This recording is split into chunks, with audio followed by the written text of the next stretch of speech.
मुलुगनि गेजेरावनो गाहायसिन सुबुं महरै मुंदांखा जानायनि लामायाव 27 इन्च जौथाइनि सासे 18 बोसोर बैसोनि आब्दुर रशीद मंडल।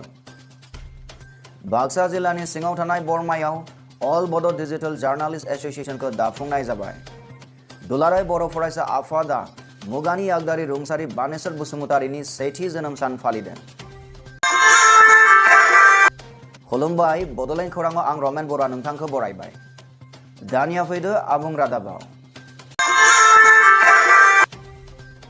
मुलुगनि गेजेरावनो गाहायसिन सुबुं महरै मुंदांखा जानायनि लामायाव 27 इन्चि जौथाइनि सासे 18 बोसोर बैसोनि सुबुं आब्दुर रशीद मंडल।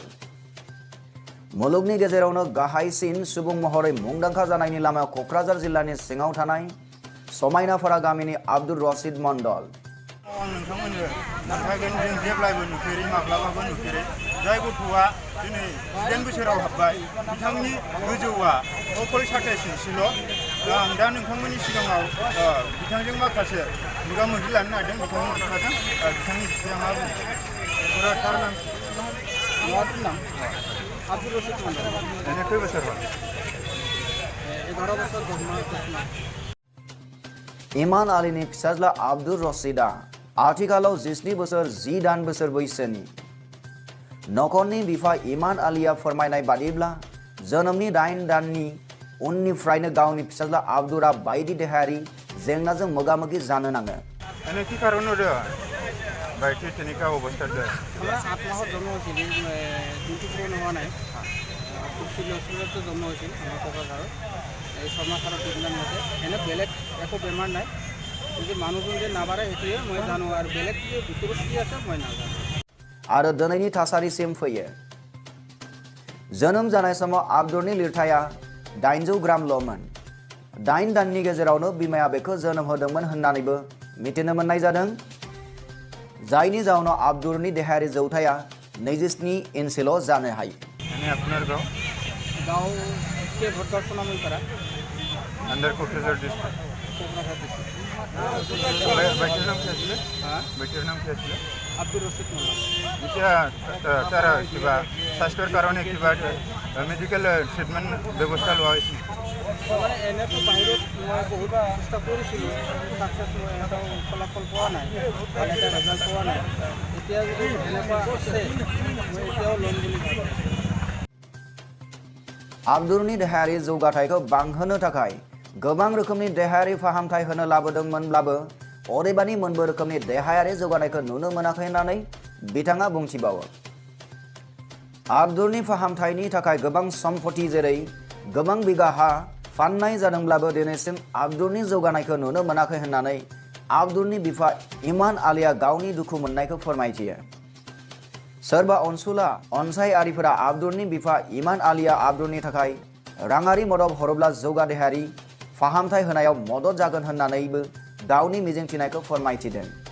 क'क्राझारनिफ्राय बेनन्जन नार्जारिनि रिपर्ट, बड'लेण्ड खौरां।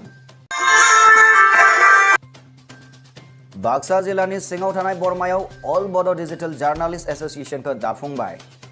थांनाय 1 नभेम्बर खालाराव बाक्सा जिल्लानि सिङाव थानाय बरमानि बरमा हिनजावसा गोजौ फरायसालिनि नब्लाङाव बर'नि गोबां डिजिटेल पर्टेल निउसनि दैदेनगिरिफोरा जयै आलांगा बेलनि जोहै सावरायलायनानै अल बड' डिजिटल जार्नालिस्ट एसोसिएशनखौ दाफुंनाय जायो। बे मेलाव आफादगिरि महरै हांगामा नार्जारि आरो गाहाय नेहाथारि महरै रमेन बर'खौ लानानै मिरु आफादखौ दानाय जायो। खम समनि गेजेरावनो जिल्ला आफादखौबो दाफुंनाय जागोन होननानै मेलाव थांखि लानाय जायो। मिरु आफाद दाफुंनाय बुब्लियावनो गोदानै सायख'जानाय एसोसिएशननि आफादगिरि हांगामा नार्जारिया गौथुमखौ दानायनि सोमोन्दै बेबायदिहा बुंथियो। मोनसे प्रेस मिट हांख्रायदों। बर'नि जेसेबां डिजिटेल मिडिया बा पर्टेल दङ, जोङो दिनै खौसे जानानै मोनसे डिजिटेल जार्नालिस्ट एसोसिएशन दानायनि बाथ्रायाव जोङो खौसेथि जानानै दिनै जोङो अल बड' डिजिटेल जार्नालिस्ट एसोसिएशनखौ दानाय जायो। गुबुन फारसेथिं गौथुमनि सायख'जानाय नेहाथारि रमेन बर'आ खौरांगिरिनो बेबायदिहाय मिथिनो होयो। बुब्लियाव बरमानि बिखायावनो थानाय बरमा हिनजावसा गोजौ फरायसालियाव जितु मोनसे आलांगा मेलनि जोहै जों अल बड' डिजिटेल जार्नालिस्ट एसोसिएशनखौ जितु दाफुंबाय, बे दाफुंनायाव आंखो as a secretary general secretary जिथु बिबान होबाय थ' बेनि थाखाय आङो गासैबो बर'नि निउस चेनेलफोरनि बिबानगिरि बिथांमोनखौ आङो गोरबोनिफ्राय साबायखर जासिदों आरो आसा खालामो जे जोंनि नैबे अल बड' डिजिटेल जार्नालिस्ट एस'सिएशना जा खामानि मावनो नागिरदों बे खामानियाव जाहाथे बिथांमोना आंखौ हेफाजाब होगोन होननानै आङो गोसो गोरबोनिफ्राय मोनसे आसा थाबाय मिजिं थाबाय एसोसिएशन दाफुंनाय हाबाफारियावनो सिनियर बोसोनगिरि सचिन्द्र बसुमतारिया बाहागो लानानै बेबायदिहाय फोरमायथियो। अल बड' डिजिटेल जार्नालिस्ट एस'सिएशननि जिथुनाखि आफाद दाफुंनाय हाबाफारि बे दाफुंनाय हाबाफारियाव फैनानै आं जोबोद गोजोननाय मोन्दों। थारैनो जोंनि बर' माहारिनि गेजेराव बा बर' जाथिनि गेजेराव खौरां बिजोङा जोबोद गोनांथि दंथारो। बे खौरां बिजोंनि गोनांथिखौ दिनै जोङो सुफुंनो हाबाय होननानै बुंनांगोन। आफादगिरि हांगामा नार्जारिया बुंथिनाय बादिब्ला बर'नि गोबां खौरांफोरा गुबुन रावारि खौरां बिजोङाव फोसावजायै जेंनाखौ गौथुमनि गेजेरजों सुस्रांनो नाजागोनखौ बुंथियो। मानो होनोब्ला जों नुदों दिनै एसामिस चेनेल बा एसामिस पर्टेल माने हिन्दी पर्टेल इंलिश पर्टेल बिथांमोना जोबोद जौगाबाय। दा बिथांमोनजों जाहाथे जोङो समान जौगानो हायो थांफानो हायो बेफोरखौ नोजोर होनानै जोङो नैबे एसोसिएशनाव जोङो मोजाङै रायज्लायनानै जोङो जोंनि निउस पर्टेलफोर बर'नि निउस पर्टेलखौबो जोङो जौगाहोनो थाखाय दिनैनि नैबे मेलाव जोङो रायज्लायदों।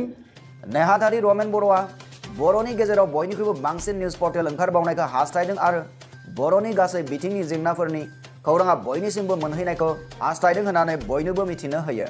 आरो दिनैनि बुब्लियाव दिनै 2019 नैबे इयाराव जोंनि नैबे बड' डिजिटेल जार्नालिस्ट एसोसिएशन जिथु दाफुं जाबाय लोगोसे गोबां बर' चेनेलफोरा दिनैनि दिनाव बे आवगायबोदों बे जोबोद मोजांनि खोथा।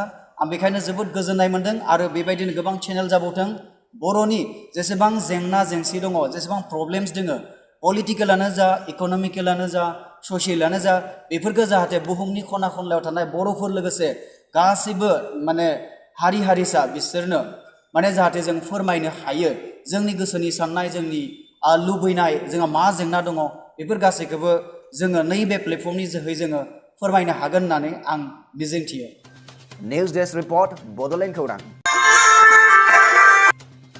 दुलाराय बर' फरायसा आफादा मुगानि आगदारि रुंसारि बानेश्वर बसुमतारिनि सेथि जोनोम सान फालिदों। बाक्सानि सिङाव थानाय चौधुरीपारा गामियाव दुलाराय बर' फरायसा आफादा बाक्सा जिल्ला एबसु आरो बिके दखुरा एबसुनि बानजायना मुगानि आगदारि दुलाराय बर' फरायसा आफादनि गायसनगिरि आफादगिरि दुलाराय बाथौ गौथुमनि गायसनगिरि बर' राव थुनलाइनि सासे आगुनि गोख्रों दैदेनगिरि बर' समाज फोसाबगिरि रुंसारि बानेश्वर बसुमतारिनि सेथि जोनोम सान फालिदों। मुस्लिमा लीला बसुमतारी बिथांखौबो गावनि सिनायथिखौ लानो थाखाय खावलायबाय। दुलाराय बर' फरायसा आफादजों साबसिन फोरोंगिरि सायख'जानाय खरगेश्वर बसुमतारी बिथाङाबो दंफैयो। बिथांखौ गावनि सिनायथिखौ लानो थाखाय आं बे समाव गुरै खावलायदों। बे हाबाफारियाव आफादनि फिरफिला बिरहोयो एबसुनि आफादगिरि मानाव गेदेर प्रमद बर' बिथाङा। मुगानि आगदारि रुंसारि बानेश्वर बसुमतारिनि खाम्फायाव बिबार बावजेनो बिथांनिनो अनजालि बिसि फुलेश्वरी स्वर्गियारिया। जोनोम सान फालिनायनि एखे आयदायावनो बर' थुनलाइ आफादनि आफादगिरि तरेन बर' बिथाङा थांखिजानाय गाहाय आलासि बुंथिगिरि महरै बाहागो लाहैयो।